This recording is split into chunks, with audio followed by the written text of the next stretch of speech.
పూర్తి వివరాలు చూసే ముందు మా ఛానల్ని సబ్స్క్రైబ్ చేయడం మర్చిపోకండి. శ్రీ గురుభ్యో నమః. శ్రీ మహాసరస్వత్యై నమః. ఓం నమః శివాయ. నారాయణ శాస్త్రి ఆస్ట్రాలజీ ఛానల్ వీక్షిస్తున్నటువంటి ప్రేక్షక మహాశీలకు స్వాగతం, సుస్వాగతం. ఈరోజు మనము 2026వ సంవత్సరం ఏప్రిల్ నెల 11వ తేదీ నుంచి 20వ తేదీ వరకు కుంభరాశిలో జన్మించిన వారి యొక్క గ్రహస్థితులు మరియు రాశి ఫలితాలు ఏ విధంగా ఉన్నాయో తెలుసుకుందాం. ఈ కుంభరాశి వారి యొక్క రాశి ఫలితాలు తెలుసుకోవడానికి ముందు ప్రేక్షక మహాశయులకు చిన్న విజ్ఞప్తి. ఇప్పటిదాకా మా ఛానల్ చూస్తూ సబ్స్క్రైబ్ చేసుకుని వారు లేదా మొదటిసారిగా చూస్తున్న వారు వెంటనే సబ్స్క్రైబ్ చేసుకోండి. సబ్స్క్రైబ్ చేసిన వెంటనే మీకు బెల్ సింబల్ కూడా కనిపిస్తుంది. బెల్ సింబల్ కూడా టచ్ చేయండి. ఇక్కడ కుంభరాశి వారికి ప్రస్తుతం మనం చెప్పేటటువంటి గ్రహస్థితులు గోచారం ఆధారంగా చేసుకొని చెప్తున్నటువంటి ఫలితాలు దాదాపుగా ఇవి 90% మందికి 90% ఫలితాలు వర్తిస్తాయి.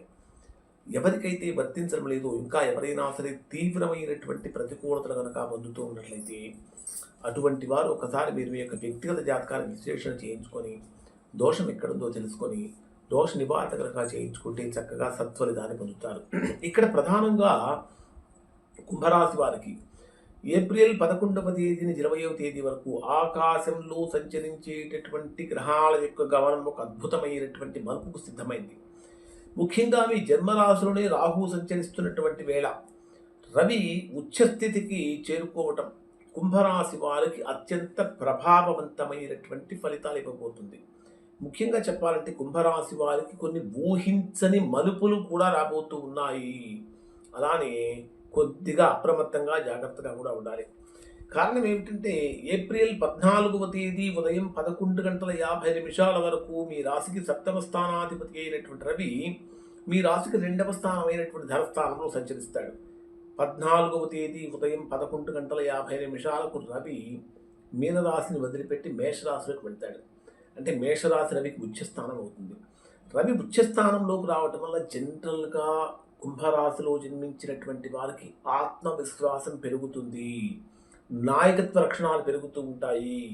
అయితే కుంభరాశికి రవి 7వ స్థానాధిపతి అవ్వటం వల్ల, పైగా ఉచ్చస్థితిని పొందటం వల్ల భాగస్వామ్య వ్యాపారాలలో కానీ, కుటుంబంలో కానీ, సామాజిక పరమైనటువంటి సంబంధాలలో కానీ కొత్త వెలుగులు తీసుకొని వస్తుంది.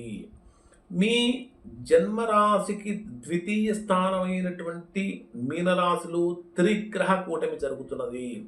ఇది అంటే బుధ కుజ శని గ్రహాల కలయిక. ఇది కుంభరాశి వారికి 2వ స్థానం, సెకండ్ హౌస్. ఇక్కడ మీ రాశ్యాధిపతి అయినటువంటి శని కుజుడితో కలపటం వల్ల ధన ప్రవాహం ఉన్నప్పటికీ ఖర్చులు కూడా అదే స్థాయిలో ఉంటాయి. కుటుంబ సభ్యులతో మాట్లాడేటప్పుడు చాలా జాగ్రత్తగా మాట్లాడాలి, ఆవేశాన్ని తగ్గించుకోవాలి.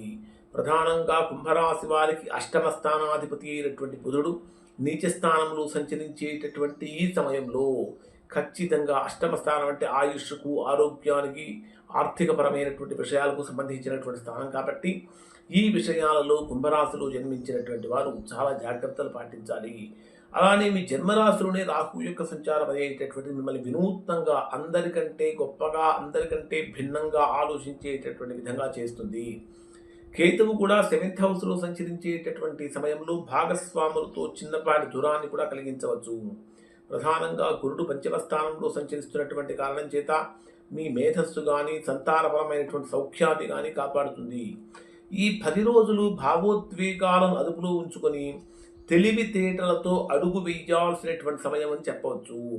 మరి కుంభరాశి వారికి డే వైజ్గా ఏ విధంగా ఉంటుందని కనుక పరిశీలిస్తే ఏప్రిల్ 11వ తేదీ ఉదయం నుంచి 13వ తేదీ ఉదయం 4:06 వరకు ఉండేటటువంటి సమయంలో విపరీతమైనటువంటి అనవసరమైనటువంటి ఖర్చులు పెరుగుతూ ఉంటాయి. ప్రయాణపరమైనటువంటి సమస్యలు పెరుగుతూ ఉంటాయి. దూర ప్రయాణాలు చేసే అవకాశాలు ఉంటాయి. ఖచ్చితంగా మానసిక స్థితిని కనుక పరిశీలిస్తే విపరీతమైనటువంటి నిద్రలేమి సమస్య, ఒక రకంగా చెప్పాలంటే తెలియని ఆందోళన వేధించవచ్చు.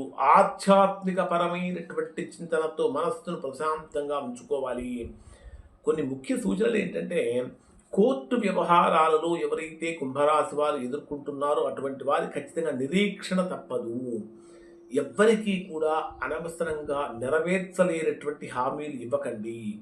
13వ తేదీ ఉదయం నుంచి 15వ తేదీ ఉదయం 9:38 వరకు ఉండేటటువంటి సమయంలో ఇది మీకు మీ వ్యక్తిత్వానికి సంబంధించినటువంటి విషయాలు కనుక పరిశీలిస్తే ఆలోచనలు చాలా వేగంగా కదులుతూ ఉంటాయి.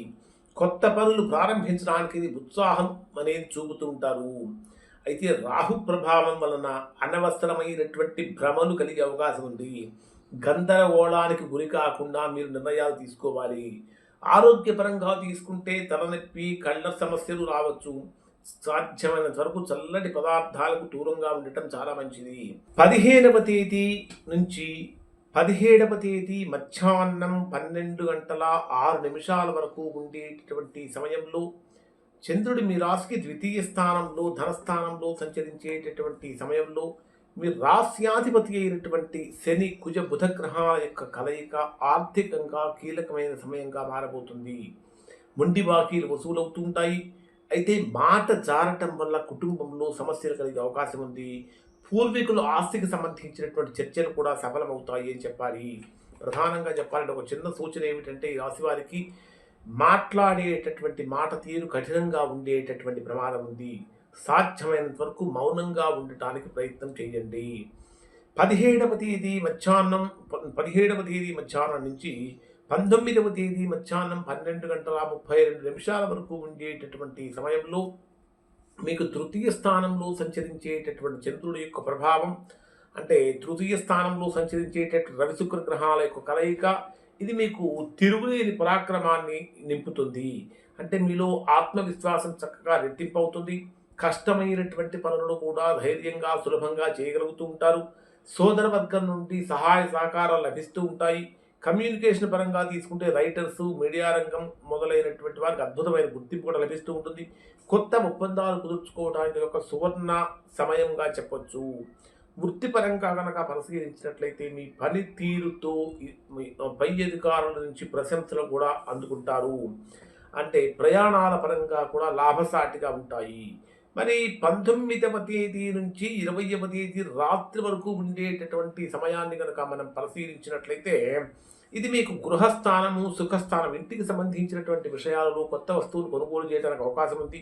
లగ్జరీ వస్తువులపై ఖర్చు కూడా పెరుగుతుంది. కానీ తల్లి ఆరోగ్యం విషయంలో కొంచెం జాగ్రత్తలు పాటించండి.